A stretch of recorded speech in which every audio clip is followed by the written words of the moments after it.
So, finally, I'm very proud to announce the opening of the first International Lubitsch Conference in Berlin.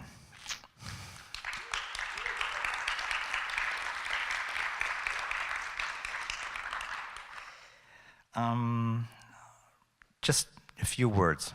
I'm heading the Babylon, so I'm involved.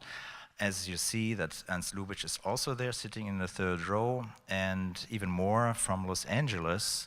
I'm really proud to say that his daughter, Nicola Lubitsch, and even the granddaughter of Ernst Lubitsch are present. They came all the way from Los Angeles. Please welcome Nicola Lubitsch and Galen Gottpaster.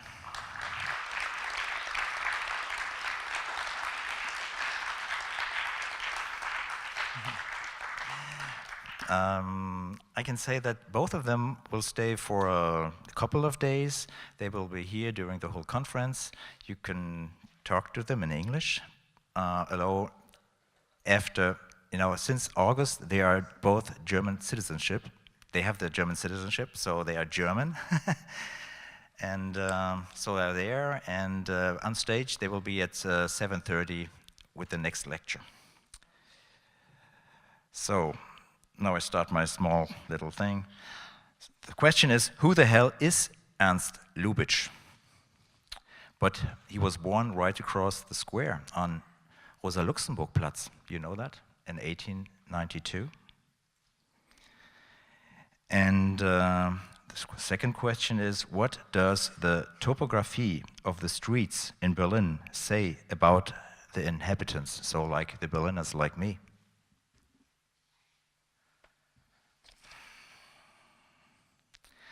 There is, in Berlin, the Spanische Allee. You drive on it when you go outside Berlin, driving on the Autobahn. There's the Spanische Allee. And in 1939, I think it was the idea of the Führer.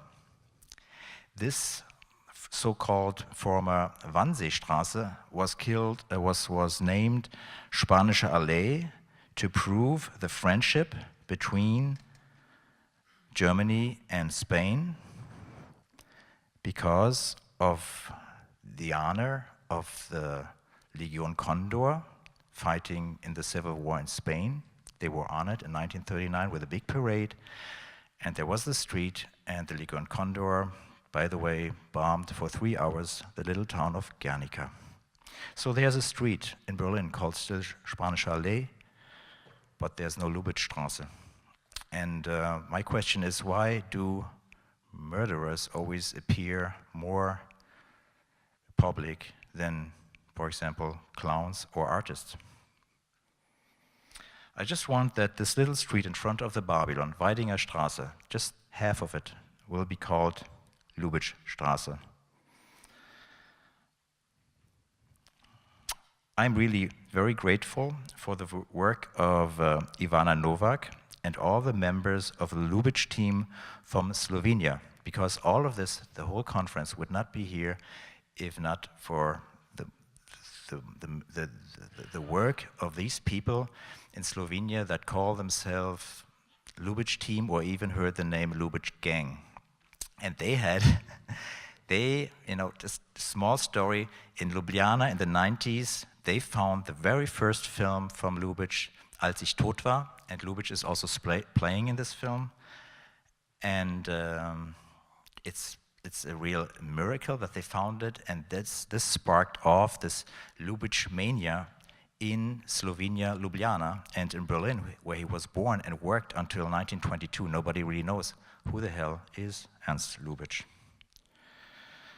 So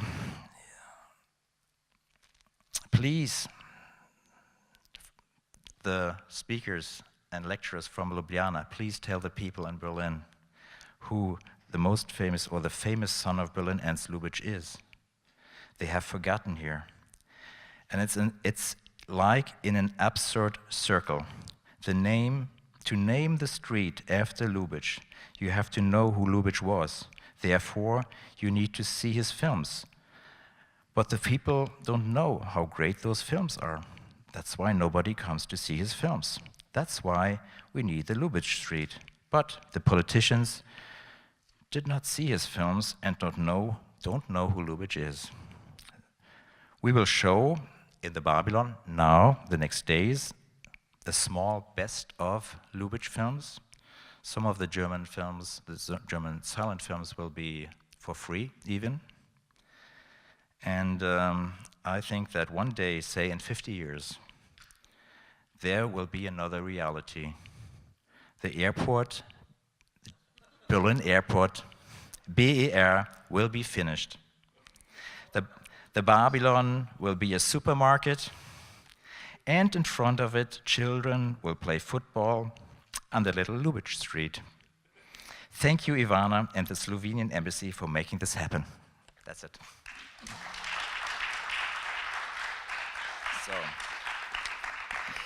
And now I want to introduce the first lecture from James Harvey, who is a playwright, an essayist, a critic, and the author of several books on the movies, including Movie Love in the 50s, the famous romantic comedy in Hollywood, From Lubitsch to Sturges, and the latest, Watching Them Be. He is a professor emeritus at the State University of New York at Stony Brook, where he teaches literature and film. And he has previously taught film at the University of California at Berkeley, the New School, and Sarah Lawrence College. So please, after his lecture, there will be a Q&A, and this will be moderated by the film critic Ivana Novak. So thank you, and please welcome James Harvey.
I'll start by reading something that I wrote. I might add, I think I wrote most of it before the terrible dark times that my country has brought upon us this terrible year. Or 2 years now, I guess. So I talk here about my life as an American, and I begin like this. It occurs to me, said Gore Vidal, at the end of his life, he wrote this in a retrospective view of that life, that the only thing besides sex that I ever really liked to do was go to the movies. Anyone who read that knew he wasn't talking about art films,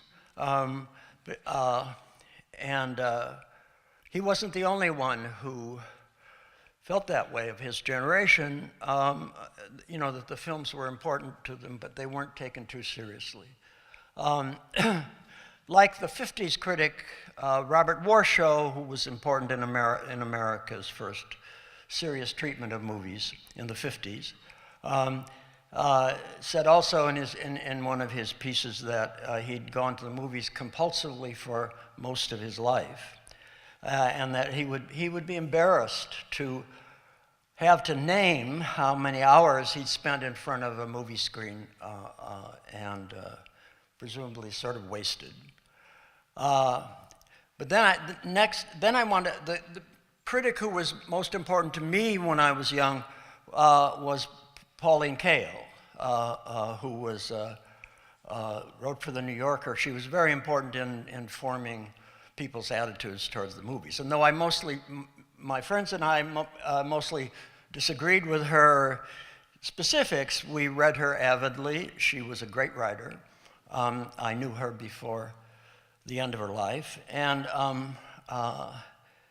she said, she agreed more or less with what previous critics had said, because we are, she said about Americans, we are bumpkins, she wrote. In her first, she did a big breakout review in the late 60s of Bonnie and Clyde, which she loved, that movie, she loved it.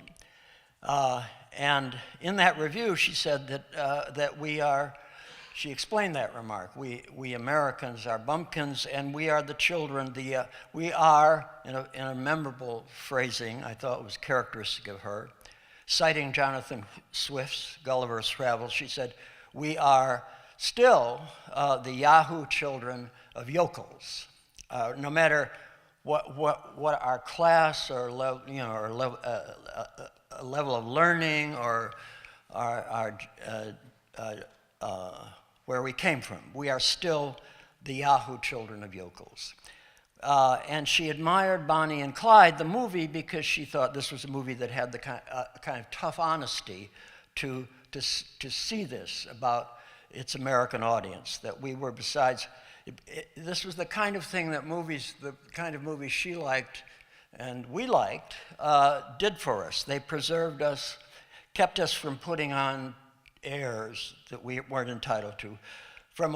They kept us from delusions of our own grandeur, and this was the sort of knowingness that infused the best parts of our popular culture.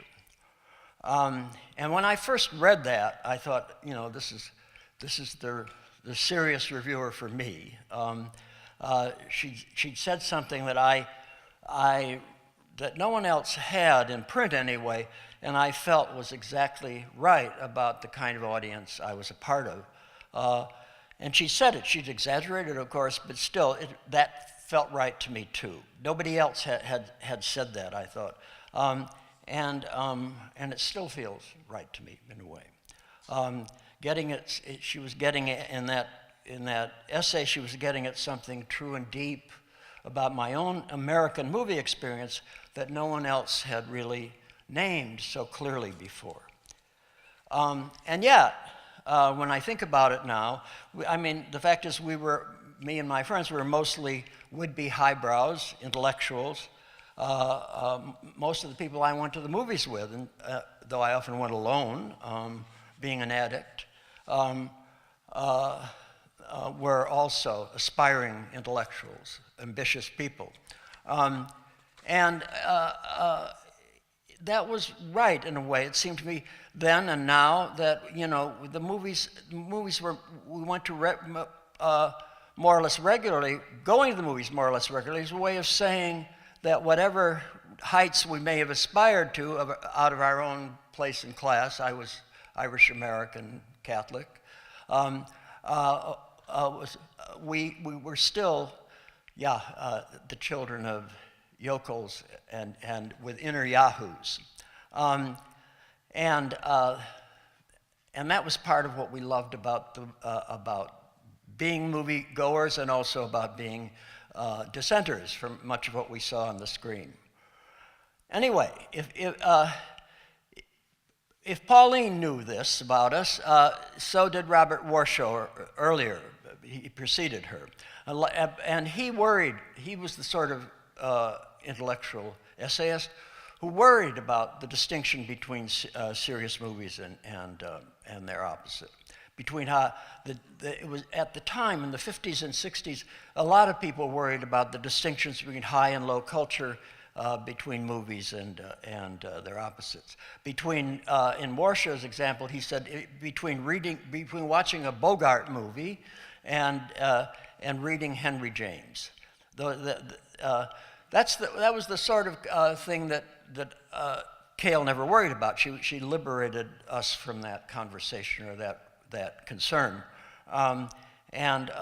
She was a literary intellectual herself, a self-declared one and a real one, who loved Henry James, but she also loved what she called the trashy excitements of movies, talking about the kinds of movies that Warshaw worried about spending so much time in front of.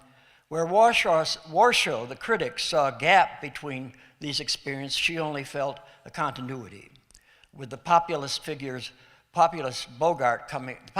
entertainment of a Bogart movie coming first before the art film, and she disliked going people who came to movies from another direction.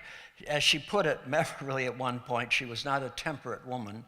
She said that people, the educated person, I'm quoting her now exactly, the educated person who becomes interested in cinema as an art form, which she and we were, that person becomes interested in cinema as an art form through the movies of Bergman or Fellini or Alain Resnais, is an alien to me, she wrote. Someone whose conversation only excited her hostility and indifference. If a movie was an entertainment at some level, what else was it? It becomes cinema, she said, a word she generally avoided as opposed to movies or films. The movie becomes cinema, she says, the more it becomes, quote, something you feel you shouldn't walk out on, close quote. This sound of common American knowingness was something I seem to have loved and wanted for myself, even as a kid in Chicago. Not at the time, because I wouldn't have been allowed to see Lubitsch movies, but he was part of it for me later on. Part of that knowing, that common American knowingness, European though he was part of the wonder of it. The people who made art from it, who made great movies from it. And I first began to write about him in the 80s, more than 30 years ago now.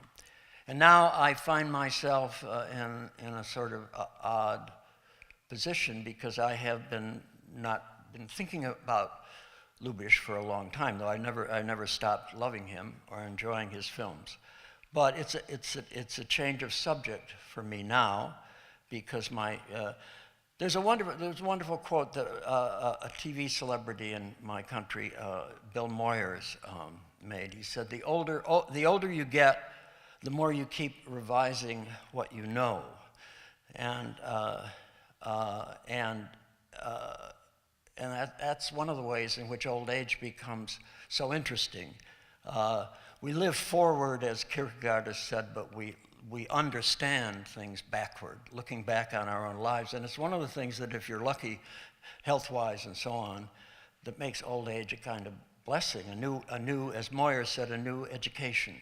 To look back on where you've been and to understand it differently and to see, oh, that's what they were talking about, or oh, that's what was really going on. I mean, it's kind of wonderful. It's exciting. As I say, if you're lucky in aging. So I'm someplace else now. As a writer and a teacher and a critic, my first book, Romantic Comedy in Hollywood, is the reason I'm here to talk about Lubitsch, because it is largely about Lubitsch, was 30 years ago. And the last chapter of that book is the one now that I'm fondest of, the writing of my own that I'm fondest of, and it's a movie by Robert Bresson, who I'm very interested, have been, and I am very interested in and concerned with. As I say in my last book, my favorite movie is one of his. It's his masterpiece, O Hazar Balthazar, from the 60s. My current book, what I'm working on, is a book about religion and film. And it's not about religious films, it's about the religious nature of the film experience, which takes me a long way from Ernst Lubitsch, who wasn't as I seem to know, wasn't very interested in such issues, nor should he have been. But it's a big distance over the years, and now when I think again, I come again to look at Lubitsch. It's a great pleasure, and it makes me wonder in a way why I am now interested in filmmakers like Bresson and Andrei Tarkovsky, and who are not very funny men. There are not many laughs, to say the least, in a Bresson film. And it's interesting to think about why, given my history of beginning to really write seriously about movies, my passionate interest in comedies of all kinds, American comedies particularly, it doesn't bother me more that I'm now interested in strikingly humorless artists. That would have been crucial for me at one time. And so I think taking Bresson, I mean, he is an aspirational artist. He's intensely ambitious, and you don't think when you're involved in responding to such a figure on the screen, you don't think about where are the laughs, or why doesn't he lighten up, what's going on, and because the passion of the films the issues are too great, the pain is too steep, and the sort of redemptive hope even in despair is too hard to give up, and Bresson never quite unambiguously gave it up. Lubitsch, on the other hand, is a very funny artist, and a deeply funny artist, and that's important. He is an example, a European version of a man. European example of a man acclimating himself to American culture. It's one reason I assume that he's not better known here is because he was very German to the end, but he was very passionately American, and he had a different understanding of what that meant as an artist than the people he inspired, the filmmakers that he inspired, like Leo McCarey and Howard Hawks, and most importantly, the great Preston Sturges, his greatest successor in my view, who I also wrote about at that time, and also a very, very funny man. But it was as Lubitsch's down-to-earthness, his populist aspirations were what I was most attracted by at the time, and still, and I hope in deeper ways. I can't say that I have changed, that I have revised my opinion of Lubitsch in any important way, in spite of the comment I cited before. I've certainly learned to look at him more deeply, I hope. But that doesn't mean that the films that I loved, that I really loved, I go on loving. I never will not love. And they are mostly, as I have said, mostly the late films, the ones that he did in the late 30s and 1940s. I love the 1930s, the mid-1930s. I love The Merry Widow, which is not cited as often as it should be as one of the great films. It's the culmination of his operetta films, which don't have a very good reputation anymore, though they should have. But then I love Ninotchka and Shop Around the Corner and To Be or Not to Be, of course, a great film and a very interesting one, and Clooney Brown, among others. But those are the films I just, when I look at them again, I just, oh my God, yes. But, and the films that I disliked at the time or never quite liked enough now, I'm talking about the changes in me and my temperament. I really like less, like Design for a Living and in spite of my hosts, Heaven Can Wait. But still, Clooney Brown, for example, is one of the Lubitsch films that shows what a gift to him the censorship, the prudishness, one would say, of course, now, of the time was a kind of present, a kind of gift, as I said. It is that because the censors made those filmmakers of the time, McCary and Sturgis included, but very much included, made them wittier. I mean, they had to find ways to deal with the things they wanted to do and find roundabout ways, find ways to get away with it, given that there were people guarding our morale in those days, in the movies, very different from now. And Lubitsch was one of the great beneficiaries of that in the wonderful dirty jokes that he got away with, that he got past, and that he was famous for his double entendres, for his double meaning jokes. Almost the greatest essay, almost the greatest example of that, in my opinion, is his last important film, Clooney Brown, where there's a running joke through the movie about plumbing, and about the heroine happens to be a lovely, respectable young woman, but she also has a passion for plumbing and fixing leaky sinks or gurgling sinks, and with remarks like, I may not cook, but the man who gets me will never have to worry about his plumbing. And telling the hero, Charles Boyes Belinsky, that the sort of fun she gets from unloosening the joint and banging away, and so it went. He got away with that partly because people at the time didn't really think, oh, he couldn't mean that. No, that isn't what he means. They didn't laugh. I've seen it even with later audience, but people don't. Yeah, oh, okay, no, no. It was, I mean, one of the great things about Lubitsch films is that his jokes were risky, not so much in that they were guardedly dirty, they were guardedly risque, a popular word at the time, which one hardly ever hears anymore for good reason, just as we don't talk about dirty jokes anymore as we once did.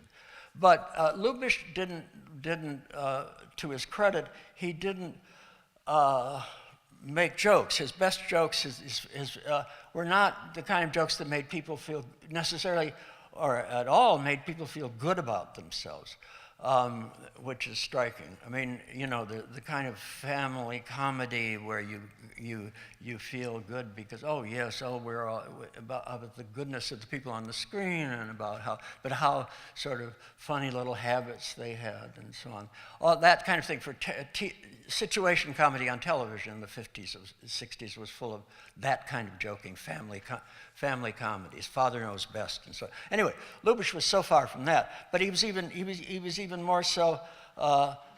He was interested in the kind of joke that would sort of implicate him and us together at the same time as it would give us pleasure, or uneasy pleasure. And that was one of his most marvelous traits, I think. Since I first saw many of these films back in the 80s or 70s, I came across an anecdote about Lubitsch that I love, and he gave an interview at the time of before making To Be, or after making To Be or Not to Be, which caused a great deal of controversy, because he dealt in, one of the reasons that his jokes were deep, were interesting, was because we could in his films you think, his films were not about ordinary people usually, which he was worried about a little bit. He made jokes about sort of not only Ruritanian, made-up countries and made-up royalty and so forth, and society people. Lubitsch was always interested and always associated in his time with great sophistication, more than any American filmmaker would pretend to, because his characters. There's only very few of his movies that are about Americans at all. But always, even if they had American stars like Gary Cooper and Claude Colbert and Miriam Hopkins and so on, they would be American types playing Europeans, or at least Americans abroad at best. But anyway, it was that. But even so, fanciful as his plots and characters often were, you always felt watching one of his movies that, yeah, that's I get that. Yeah, he knew that. I mean, I remember feeling that at the time, he knew that about me and the people I know. And it had to do usually with his letting us know something we weren't too proud of about ourselves. Because as he saw it, the great message of his film work is how, that we're all sort of mixed up all the time with generosity and selfishness, with idealism and materialism, with our high cravings for some kind of achievement are also mixed up with our lowest cravings about getting laid. It was a sort of constant theme to one degree or another in so many of his films. And it meant that a Lubitsch film could be experienced in sort of self-recognition for the audience while they laughed and after they laughed. But when it came to be, when he made To Be or Not to Be, when it turns out that the people like us, brilliant, great, one of his masterpieces for sure, but he showed us Nazis who were like us too, who in the wonderful creation of Colonel Ehrhardt, who worries about, who's very successful Gestapo man, capable of any evil, not shrinking from anything. But when we see him on the screen, he's sort of uneasy because he might give away the fact that he's not really as much. He meets a man called Seletsky, who is a friend of Hitler's, and Colonel Ehrhardt tells him a joke about Hitler being like a piece of cheese. It's not a very good joke, but it's a nasty one about Hitler. And we understand this sort of impulse when you're in a job that you want to hold on to, and you also want to hold on to your neck in a totalitarian state, that he would have the impulse to tell an anti-Hitler joke. And that he would then want to know that if Seletsky thought the joke was funny, because if he didn't think it was funny, Ehrhardt was in trouble for telling it. I mean, Ehrhardt also betrays at another point that he hates vegetarians, and of course Hitler was a famous vegetarian at the time, and he didn't, and he was sorry. He knew he shouldn't say that. Ehrhardt is a case of someone who's trying to make it in the world as it stands, which is not a very happy place, but he's doing very well, except that he has these sort of impulses to to sabotage himself. And he is a wonderful. You will know, or if you haven't seen the film, you must see it. It is extraordinary. He is a wonderful creation, and as I say, someone you could connect with. A Nazi, and that didn't work at the time. I mean, critics in general were appalled by in America at least, were appalled by the film, which was made during the war and during the Polish occupation, which dramatizes.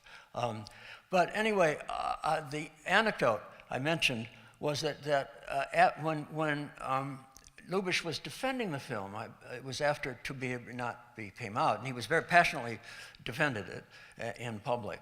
And he talked about seeing a film called It's a Gift with W.C. Fields, who was a figure at the time who was a comic from vaudeville who specialized in his persona in films and on stage was that he didn't like the sort of people you're supposed to like.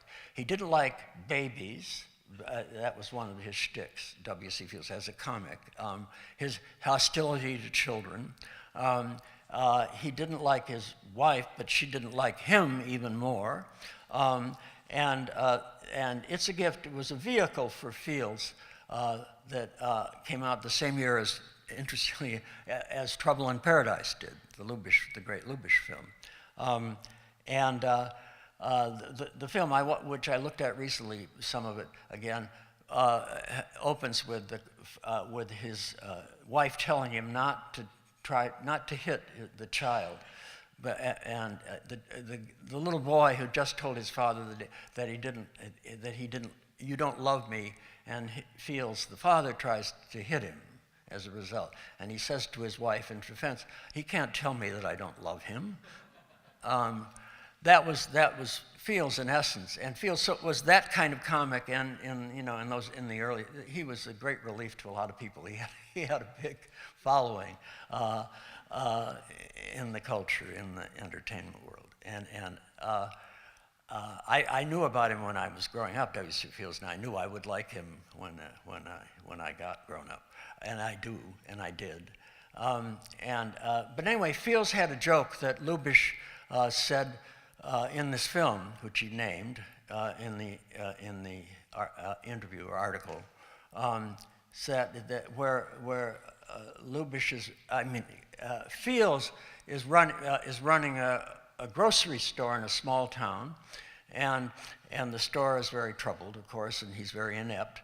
And he sees someone coming across the street of this little dirt road in this little small town on Main Street, and Fields starts to shout, "Oh, Mr.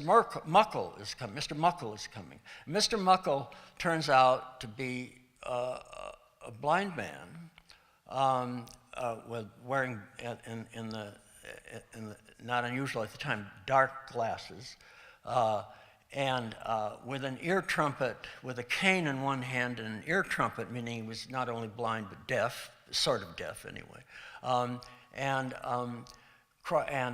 Fields sees him coming across the street. He also is a very mean-looking little man, and he advances on the store from across the street, and Fields sees him coming. He says, "Mr. Muckle is coming," and he gets very excited, and he rushes to get to the door before Mr. Muckle, with his cane and his ear trumpet and his black glasses, gets to the door. Mr. Muckle beats him to the door, and with his cane, he smashes the door to pieces. And he said, and Fields is shouting, "Mr. Muckle, please." And Muckle's reply is, "You left that door closed again," And so this is apparently something that Fields, the character Fields, knew that every time Mr. Muckle came onto the store, he would do physical damage to the store, and he does in a long sequence, which Mr. Fields ends up saying, "Please, Mr. Muckle, please, honey, sit down." Mr. Muckle is an altogether an unpleasant character, and Fields was a daring comic at the time because of such jokes, which would not, as you know, be allowed now. I mean, at all. And Lubitsch said in this interview, you know, I see you could get laughs. I mean, Fields was a popular figure. People didn't scorn him. You can get laughs by telling such jokes, you know. And that was part of what gave him, that he claimed, that gave him the inspiration to really do To Be or Not to Be, to go with, okay, if Fields could get away with that, I can get away with these Nazi jokes. And I mean, as he claimed, for audiences, he was right. I mean, To Be or Not to Be didn't inspire any audience protests, but it did from the opinion makers.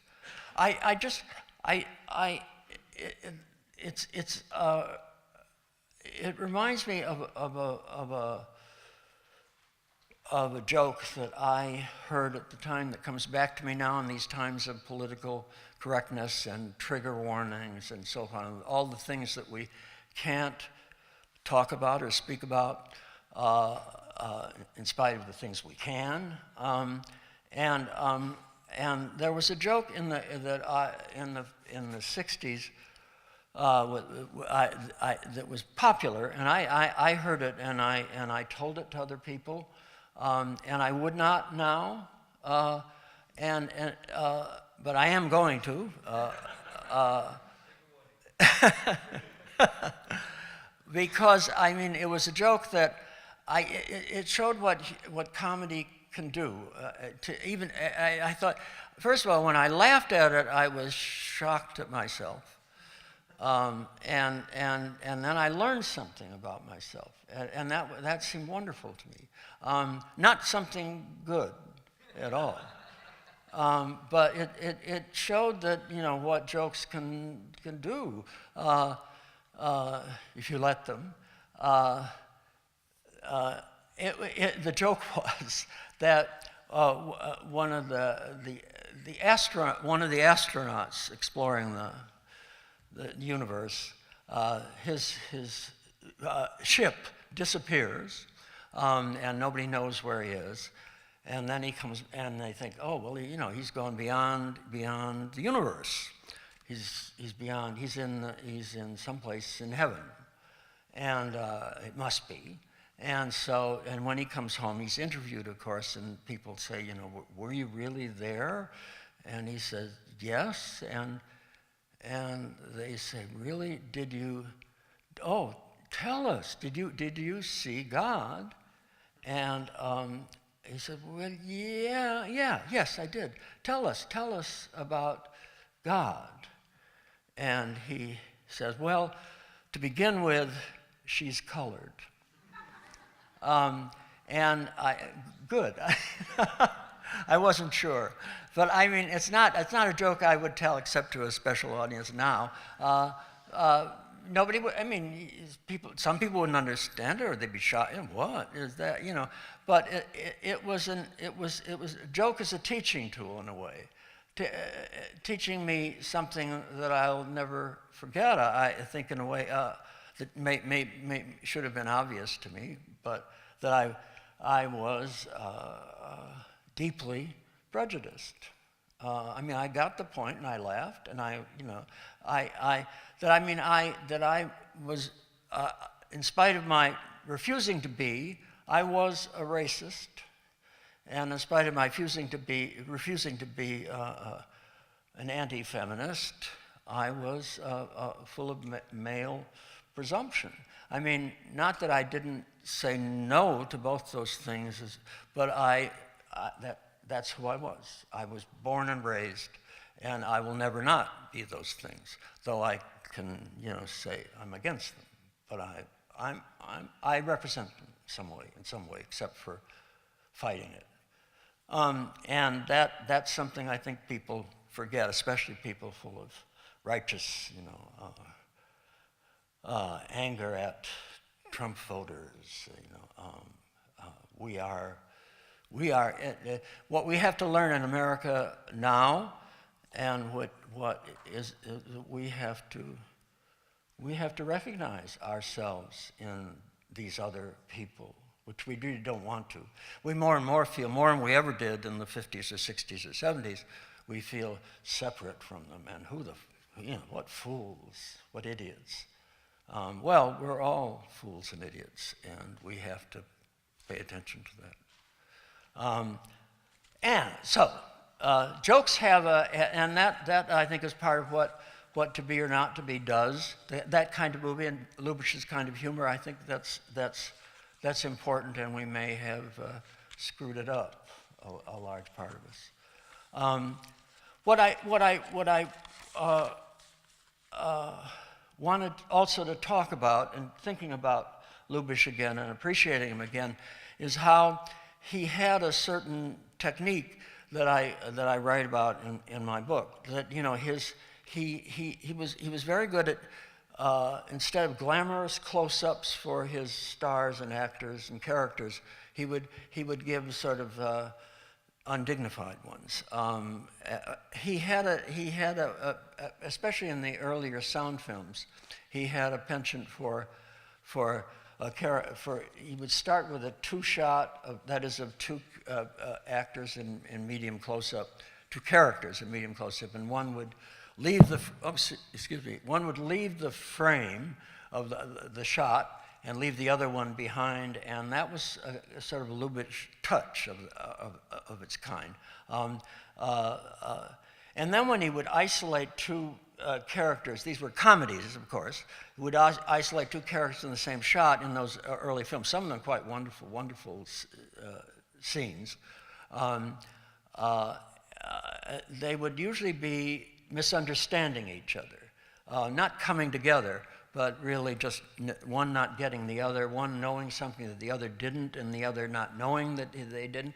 They were like, one thing that occurred to me in thinking about Lubitsch again is that he was there was a book out around that time, my time anyway, called The Lonely Crowd, and it was about the sort of loneliness at the heart of American culture and people's experience of the American culture, that essentially in America, the great land of people coming together, this was the war and after the war, still it was a deeply lonely society, having to do with lots of things. But it was one of that sort of human isolation was one of Lubitsch's, not explicitly, but it seems quite clear to me, one of his great subjects on the screen.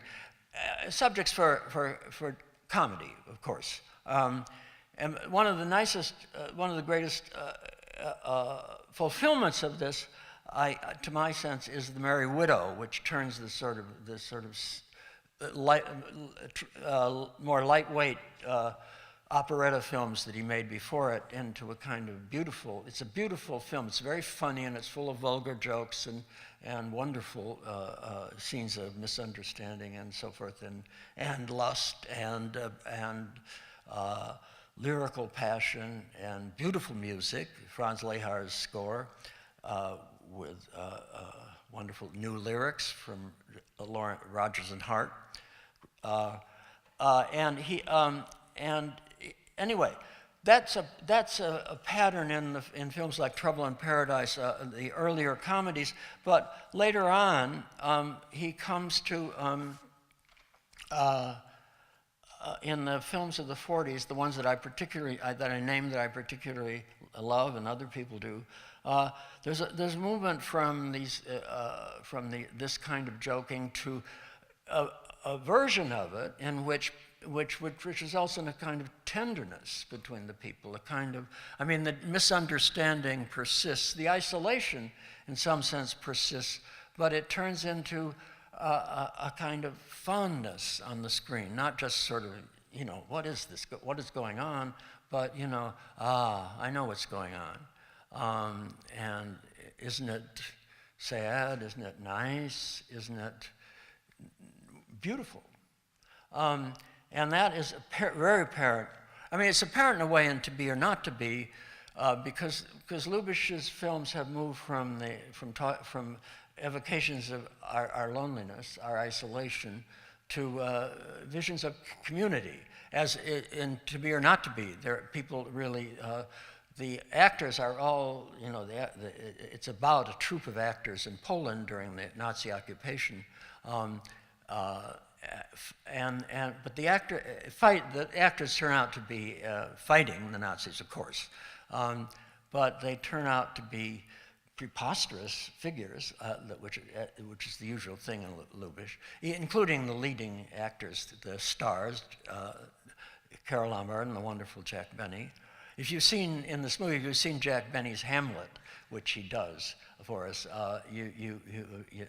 it's bliss. He's extraordinary. He only does the one line, to be or not to be, but he does it repeatedly, and he does it with maximum, pain and discomfort and self-resentment. He's a sort of, as I say in the book, he's a sort of a grieved Hamlet. What is he so angry about? What is it? It's a kind of dirty joke about high culture, about the monuments of high culture, and it's wonderful. It's only part of what's wonderful in that film. But anyway, that's.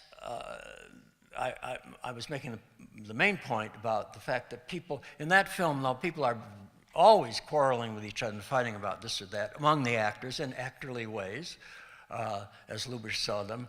But they end up, pulling off a kind of attack against the Nazis. So it ends in the film ends in that way, and that was one of the things that shocked the reviewers. But no, that's. But in Shop Around the Corner, which is it's an amazingly wonderful, slight, modest film. Nobody thought of it very much of it at the time. It was very good, and people liked it. It didn't have the kind of success that Ninotchka did, which had bigger stars and so on and so forth, and a more conventional sort of plot. But anyway, Shop Around the Corner has been remade. Slavo reminded me there's a terrible remake in our time. You've Got Mail, yes, by Nora Ephron, whom I was telling Slavo that I panned her work in an interview in New York, and then I was on a panel afterward where she was the moderator, and she never called on me. I had to say, oh, I can answer that question too. But anyway, so she had read the interview, apparently. It was very, very clearly, or somebody told her about it. Anyway,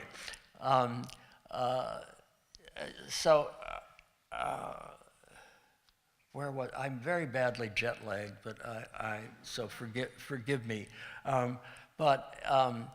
Yeah. So Shop Around the Corner. I'm sorry. Yeah, Shop Around the Corner is a beautiful film. Beautiful. It's very funny. It's very light, and it's full of wonderful jokes. But it's almost the first Lubitsch film that he announced that he said was about ordinary people, not about exceptional, like Polish actors. It was said also in Europe, in Budapest.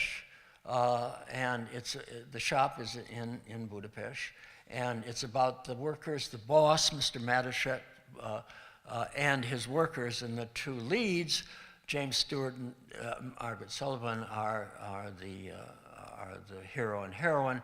But there are all these wonderful people in the shop too who are characterized, as they usually were in Lubitsch. One of the great things about him. Who are, we get an impression of all of them. And there's one shit in the store called Vadash, who is a hypocrite and turns out to be a kind of villain in the conclusion of the film. But and it's interesting to me that Lubitsch made a lot of jokes about adultery.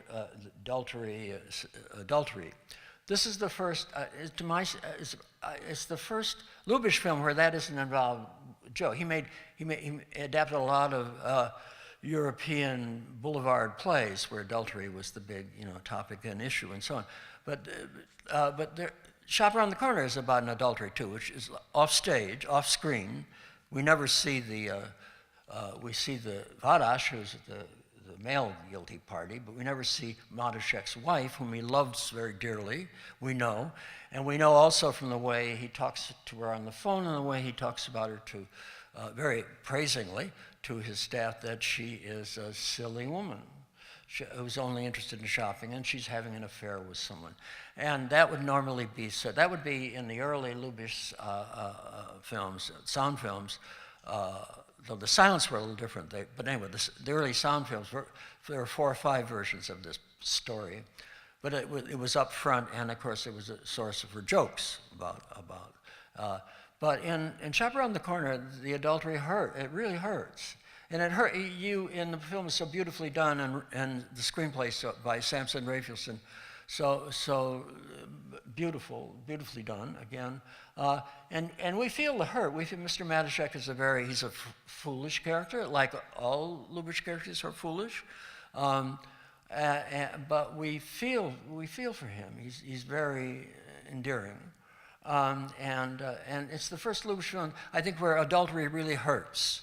And and the other thing that's interesting about it, in this respect, I think, is it's the first Lubitsch film, and the last, though it's near the end of his life and career, that doesn't have any double entendre, any double meaning, not a single one in double meaning jokes, which is striking if you study Lubitsch. So that there's there's something that takes place in that movie that is quite wonderful, and that is you get these long and there's no more cutting. The cinematography is not fancy as it was, and diminishingly so, but it wasn't. And which Orson Welles had. I came across something. He said, he watched Lubitsch filming, and he loved Lubitsch. As we all do. And he said that Wells thought that Lubitsch was not that interested in film so much as he is in the actors in the film. He said, and when I watch him, he spent all this time with the actors. He didn't let them, unlike filmmakers like Leo McCarey, he didn't let them change the lines. They had to say exactly what had been written between Lubitsch and his screenwriter for that film. Lubitsch was a co-writer on all his films, as everybody attests from that time. But they had to get once he and Samson Raphaelson, whom we all called Rafe, set the line. But he loved to get to work with the actors. Claudette Colbert, whom I interviewed at the. One time, she said she loved working with him because he was so funny, and he would play her part sitting on Gary Cooper's lap in a movie, a failed movie called Bluebeard's Eighth Wife. But she said, she could hardly get up to do the scene because she was so limp with laughing at Lubitsch playing her on Gary Cooper's lap. And how she should do it. It had to do with her in the film. She's eaten onions so that Gary Cooper would be offended by her. It was not an inspired script or project, but that's a wonderful. That was a treasurable insight into Lubitsch's working. And anyway. So in Shop Around the Corner, I wanted to say there's these 2 scenes. There's one between Jimmy Stewart and Felix Bressart, who play. Stewart is the hero, and he is corresponding through the mail with a woman. They're exchanging letters, and they are full of passionate, descriptions of their unhappiness and their aspirations and their potential love.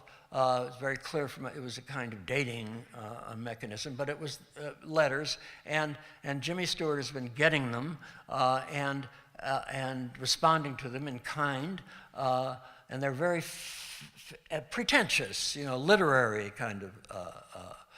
productions, not very, and Jimmy Stewart, and sort of laughable, and Jimmy Stewart is taken with this experience. He's quite sure this is the woman for himself, but they've never met. And of course, that woman is Margaret Sullivan, who works next to him in the store. That's the setup, and we know that from the beginning. Anyway, but I'm not sure we know it in this scene. But anyway, Jimmy Stewart reads one of these silly letters, silly but sweet and touching letters, to Pirovich, who is Felix Bressart, and he's shorter than Jimmy Stewart, which is important in these shots. While Jimmy Stewart is reading a letter to him, Pirovich is listening to the letter and responding to it, and it's like those early jokes about people on different wavelengths in the same intimate position on the screen, and Pirovich is reacting to each phrase that Jimmy Stewart reads with great tenderness, and I mean he's really very fond of this young man. And his yearning toward his ambition toward true love and so on. So we watch the succession of expressions on Pirovich's face, and it's beautiful. It's beautiful. I mean, he's both oh yeah, oh sure, I know about that, but on the other hand, oh my, what a sweet person. And that's true. We feel that too. That Jimmy Stewart is a sweet person in this movie, and complicated, of course, as always in Lubitsch.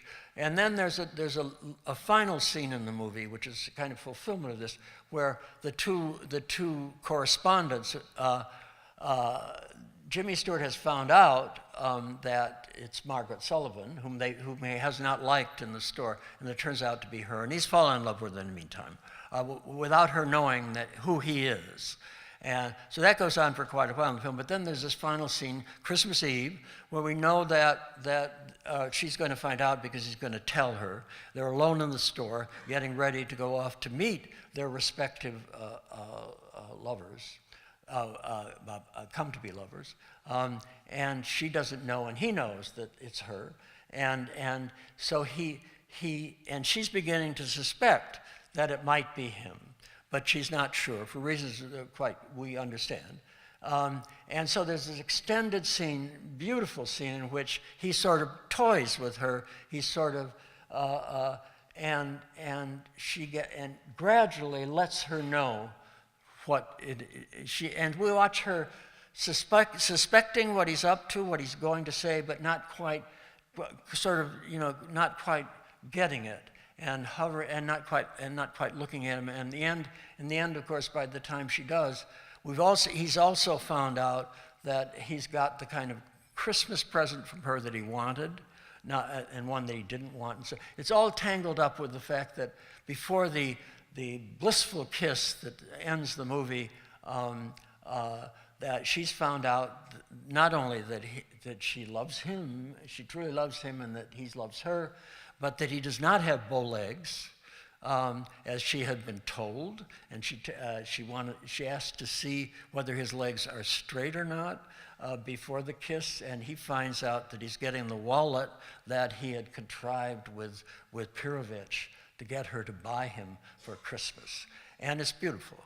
I mean, it's extraordinarily touching and beautiful, and it's in the heart of what Lubitsch is about, that mixture of ordinariness and extraordinariness of a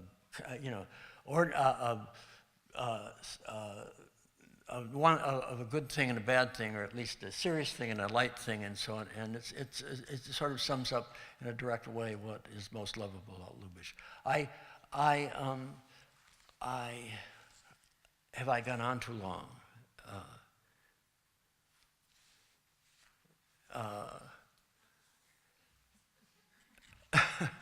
I have been going, huh? Okay, I have more.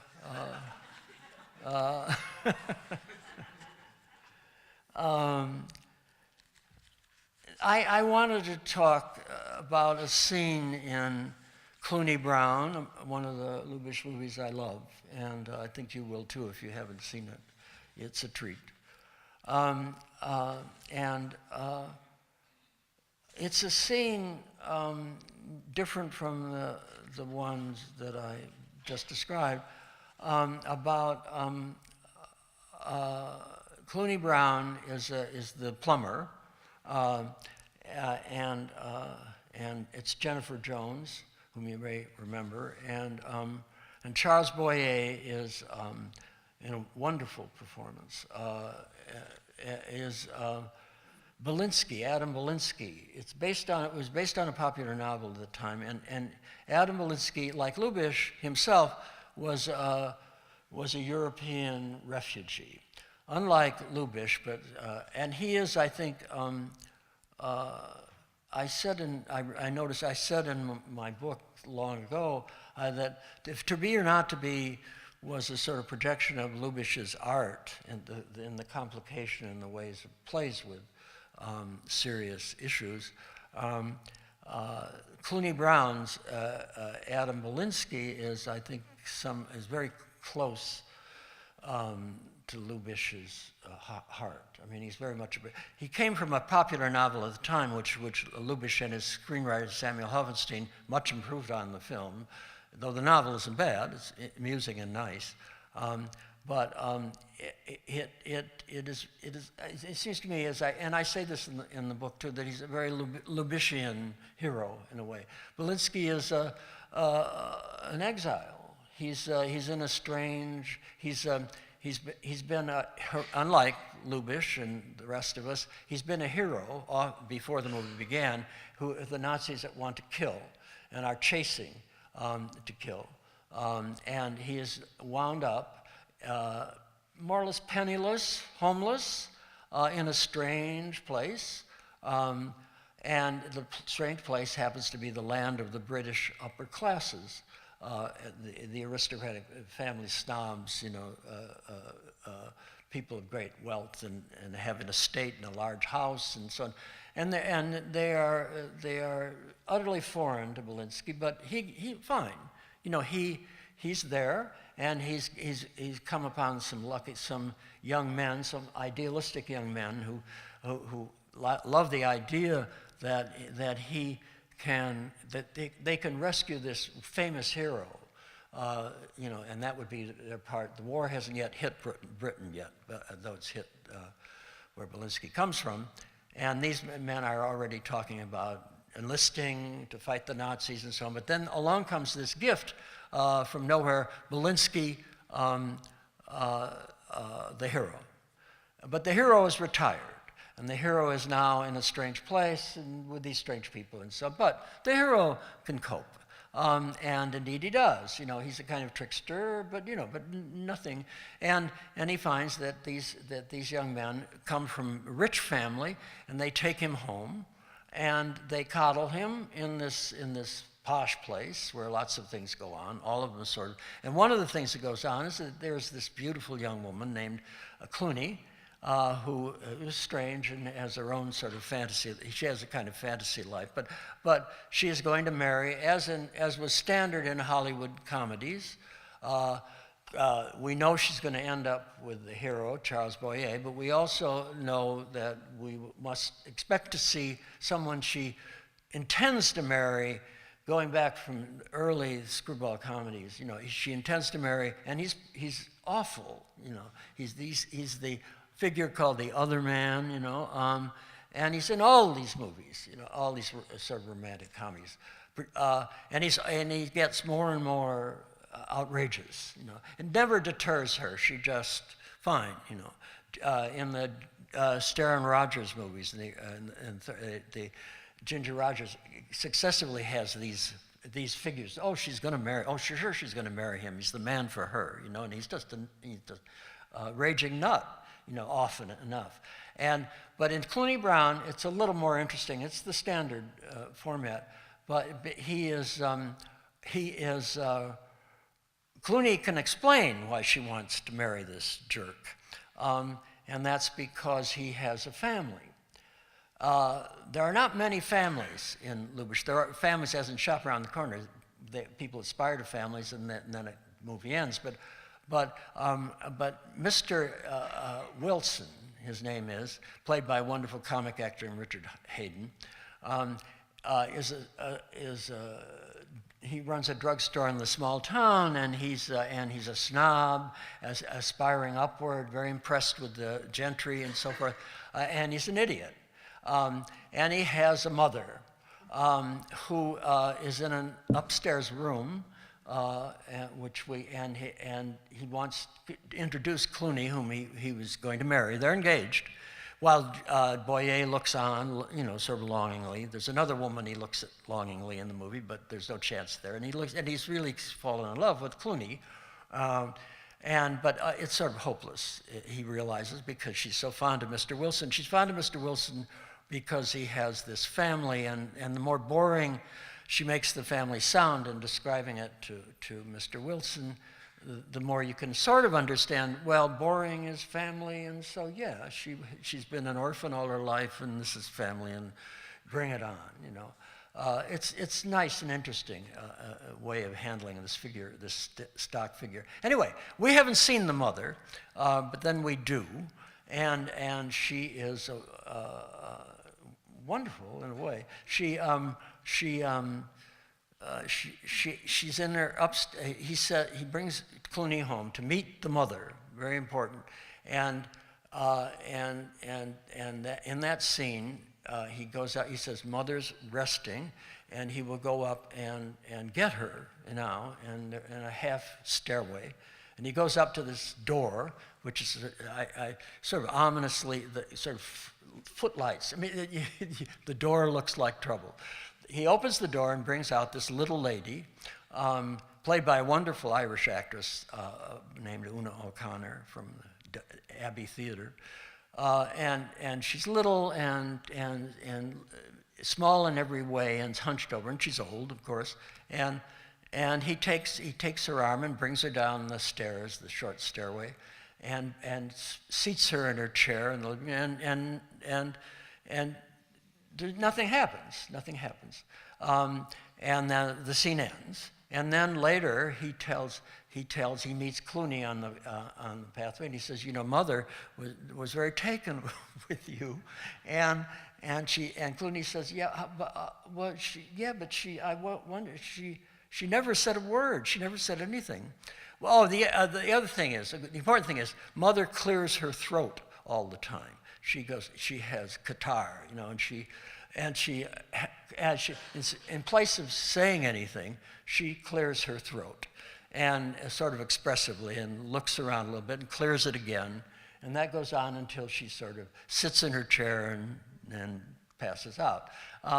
And anyway, so Clooney says, I'm surprised she's taken with me. He says, she never said anything, and Mr. Wilson says, that's the point. He said, Mother doesn't flatter. Mother speaks. Mother only speaks to correct faults. That is, it's wonderful. Yes, especially when, in fact, Mother never really speaks, but that's, I don't know what to make of that. You say, that's nice, it's interesting. You never, and so then there's another scene, Mother's birthday party, and so with a few of the neighbors around, a table, and Mother is, she doesn't come down, I don't think she comes down the stairs there, but she's at her seat around in this little round table, and there's a cake with a single candle in front of her, and clears her throat. Over and over again, and then there was some conversation that goes around this sound, goes over, and then she clears it too close to the candle, and the candle goes out, and it's like, oh, wonderful, happy birthday. I mean, as if she had blown the candle out by clearing her throat, but you're not sure that she notices that that's what she's done. And so that's the end of the scene. The thing that I think is interesting about that, in connection with what I've already said, I mean, I think of Mr. Muckle with W.C. Fields, and then, I mean, it's like these are vivid, very subsidiary characters in their movies, and the difference between W.C. Fields, who was a genuinely mean comic, and that was part of why we laughed at him, and Lubitsch, who, in spite of the uneasiness that Lubitsch could cause as a serious artist in his, there's something else going on which I find especially interesting now in my life. But Mother is a complicated joke. Mr. Muckle is a monster. Never mind his handicaps. He's a mean man, and that's very clear. And so when W.C. Fields says, "Sit down, honey," that's a joke too, because this is no honey. You know, this is a pain in the ass at the least. You know, and a very bad man, very very nasty man. Mother is something else. And what I'm not sure I can't explain it to myself quite, but there's a way in which Lubitsch it doesn't get angry at the awful people in his movies. Almost he never really does, and that's become something controlling in the later films. The ones I especially love is their kind of benignity, kind of benignity. And he dramatizes that in those scenes in Shop Around the Corner, in which we see characters on the screen seeing, you know, they don't see, but they see how foolish, how. There's a wonderful joke line in The Merry Widow where Jeanette MacDonald, who is wonderful in that film, as she is in her earlier Lubitsch films, decides she's going to stop mourning her dead husband. She's going to take off her black clothes and she's going to go to Maxime's, where all the action is, you know, including her would-be suitor, Maurice Chevalier. And she, in a typical Lubitsch shot, she's dressed in black and she's going to take that off, and she walks off the screen to do so, and she is saying, "There's a limit to every widow," and it's glorious joke. I mean, you know, it's okay. Enough of this, and that's I mean, that's in a way that's a very Lubitchian, to my sense, a very yeah, okay, it's too much. But, oh well, you know. It's a kind of, it's the way Pirovich looks at Jimmy Stewart when he's reading this nonsense letter from this silly girl, in a way, with love of a kind. It's the way Jimmy Stewart looks at his girlfriend, you know, with kind of avid benignity. You know, he's in love with her, but he also sees, you know, that she is not getting. Anyway, there's a kind of hovering benignity in Lubitsch generally, I think, which seems to me, now that I think about him, I think about him again and look at films again, that he is peculiar to him in these figures, and it's very important and moving, I think. So I want to make the point finally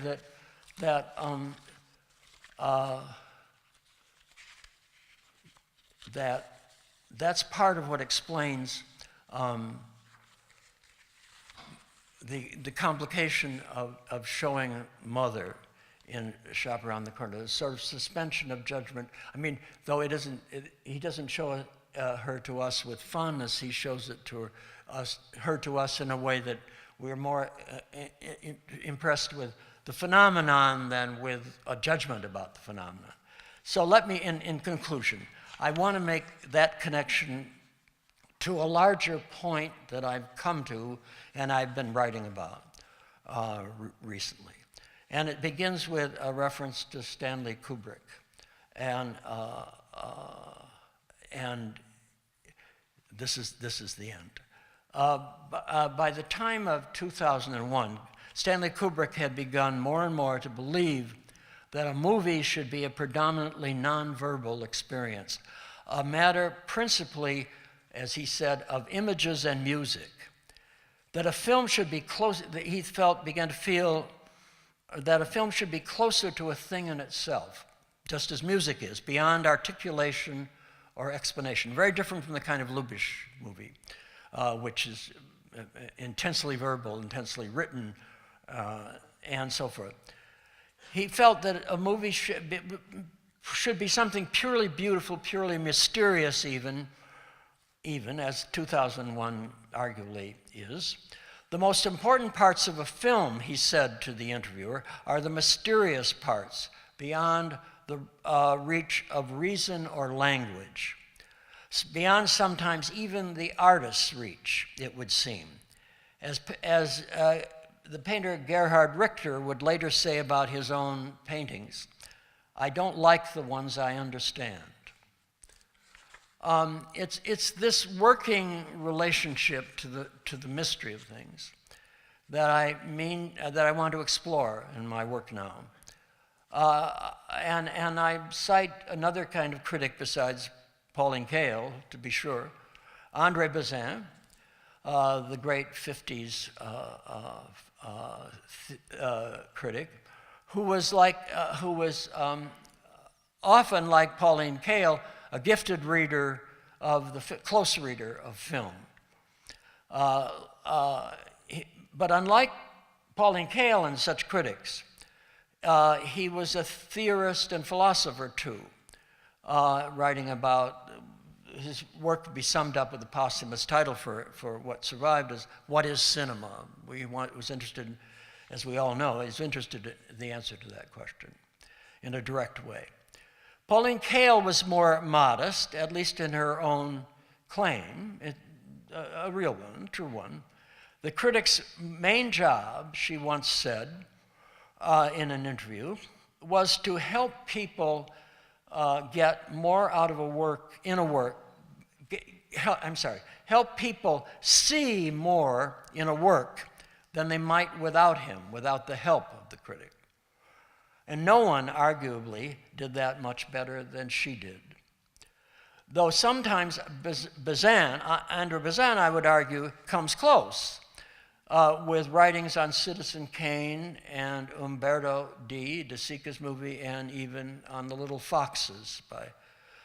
But his brilliance is more in his generalized insights, which are often illuminating, even profound, for me at least, and indispensable sometimes, especially his Bazin's observations about the movie's connection to the natural world, to the experience of its mysterious otherness, its hidden meanings and ambiguous beauties.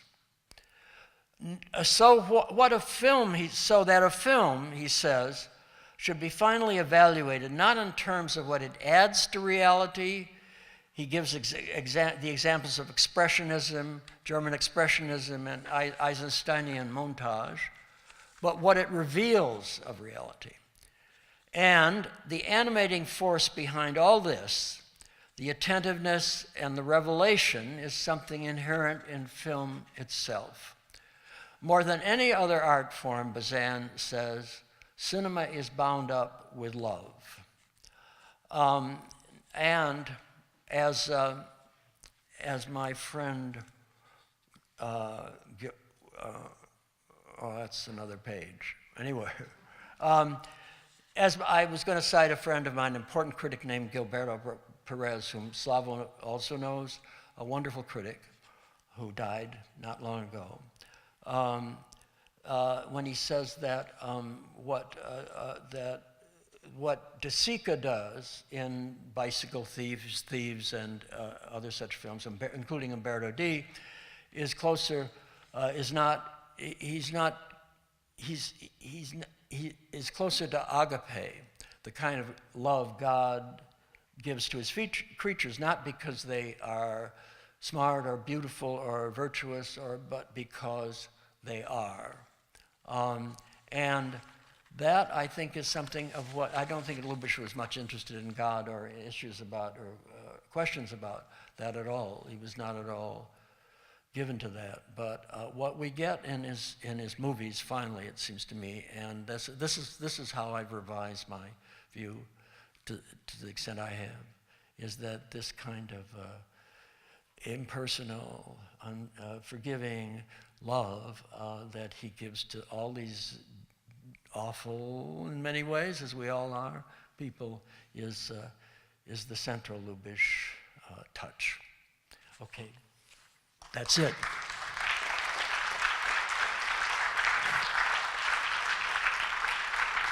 Thank you.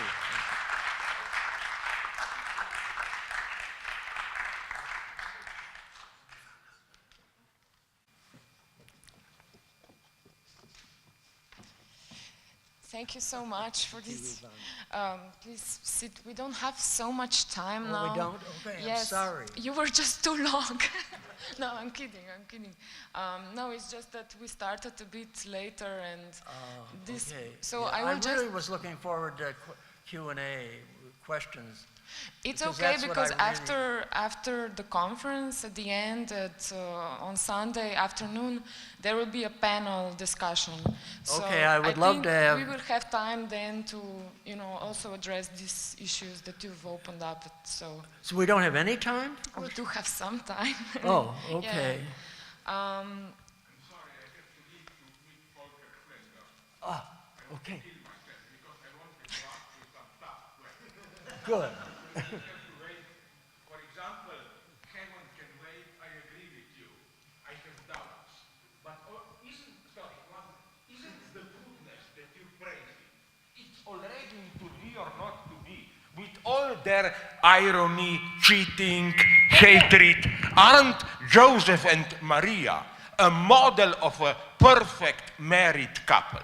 You should see goodness there, in their petty evil place, and so on and so on. There I see tenderness. And I agree totally with you, as you know, it's in contrast, Lubitsch, with that standard portraying of Nazis are idiots, are stupid idiots. Two of the best jokes in To Be or Not to Be come from Erhard. The first is, you are doing to Joseph Tura, you are doing to Shakespeare what we are doing now to Poland, and the other one, concentration camps, yes, we are doing the concentrating, the Poles are doing the camping. I think that this is today's austerity politics. If you ask a Brussels bureaucrat, he will say, yes, we in Brussels are doing the policing, you in Greece are doing the austerity, and so on. You will get, as I promised you, a Stalinist third-degree examination on Sunday afternoon. Sorry. And now just a quick democratic one. I'm a nice person, not a Stalinist. You have a very good in your work, what I think distinguishes your work from most of other film theories is that you have a certain wide view, or you depict how things change from classical Hollywood to post-classical Hollywood. And what I found in your movie Love in the 50s, this is a very interesting topic, like a transformation of female leads from screwball, these crazy women, strong, and the men are all small and diminished. But then through times, through decades, this changes a lot. And what I wonder is there is also a transformation of men, I think, but also in Lubitsch. Like from the beginning, you have this Maurice Chevalier. He's a big, like a flirty playboy, very happy, very, you know, erotic and so on. And this is completely unproblematic. But then slowly, this also kind of disappears or fade out, this figure. And in Shop Around the Corner, you already have this, what you said. This is what I remembered. Vados, the Vados figure. Do you think this could also be traced in Lubitsch, or what is also your view on transformation of men through the decades? Or well, I think, did you say, I'm sorry, did you say Vados? No. Yes, Vados, because he is the most Chevalier-like. Oh, you know? I see what you mean. Yeah. Oh, yes. I never thought of that, Yeah, except that he's a shit. Yeah, he's total. I mean, there's no question about it. He's a shit from the beginning. In the very Lubitchian way that's made clear. They don't want to. The other workers, his colleagues, don't want to talk to him because they know that whatever they say, he'll get distorted. We figure that in kind of Lubitchian direction. Oh yeah, he's a sneak. He's a sneak, and he's a suckhole, and he's going to tell the boss something. You know, he'll distort what I'm saying. I don't want to say anything. You know, I didn't say anything. You know, they all run. No, I won't talk to you. You know, so we already know that. But that's not Lubitsch's idea of Chevalier. I don't think is that. Yeah. It's an improvement in a way because Chevalier is kind of creepy. I think. How come? Huh? How come Chevalier is creepy? Well, that's a personal. Well, I don't know. I find, you know, he's all sort of the sort of he's a harasser. He's a sexual harasser. You know, we're very. He goes to brothels and stuff also in the Merry Widow. Oh yeah, no, I don't mean that. I mean, you know, he's like a peacock. He's a strutter. And he's the kind of person who we could easily imagine getting charged today in America. You know, he's so full of himself and so, you know, indifferent to how she might react. The Smiling Lieutenant is very nasty about women. I don't think, and it has other moments, but you know, he has a song singing about a Trump-like song singing about his bugle and how he loves to play his bugle, and then he imitates the sound the bugle makes to music, and it's creepy, you know, it's creepy. I appreciate it's like boasting about your button, you know. That's what parallel I meant. If that, you know. Yeah. Oh. I'm very sorry to hear that. Me too. Maybe another quick question. Did you write about Billy Wilder? I'm sorry, I don't quite remember this. Did I lie? Yeah. Did you write a lot about Billy Wilder? No. Yeah, that's what I interviewed him. I met him at the end of his life, and he was a very nice fellow. He objected. But did he, you know, make good films? That's my. What is your opinion on Billy Wilder? I really don't like Billy Wilder much. That's interesting. Maybe we can conclude on that.